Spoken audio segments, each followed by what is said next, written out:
Sot është ditëlindja e yllit të muzikës shqiptare Vaçezela, që lindi më 7 prill 1939 në Lushnjë. Bashkia Lushnjë nuk ka organizuar asnjë aktivitet për këngëtaren e madhe lushnjare dhe shqiptare, është mjaftuar vetëm me një postim në rrjetet sociale. Por janë qytetarët lushnjarë ata që nuk harrojnë. Kur kujtojnë Vaçezelën, të gjithë pavarësisht moshës, fillojnë të këndojnë këngët e saj. Ishte dhe është zëri i këtij qyteti, zëri i njerëzve të saj që e kujtojnë edhe sot me nostalgji.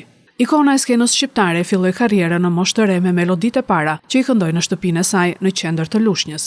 Të parët që zbuluan talentin e Vaçes ishin mësuesit e shkollës 7 vjeçare në Lushnjë. Provoi të studionte në liceun artistik, por nuk e arriti. Ndoqi gjimnazin Qemal Stafa, por talenti i saj shpejt do të binte në sy.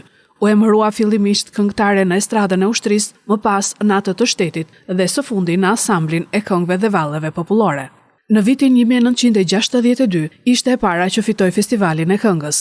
Me këngën Fëmia i parë, ajo dëshmoi se një idhull i muzikës po linte atë mbrëmje të 26 dhjetorit të vitit 1962, kur ishte vetëm 23 vjeçe.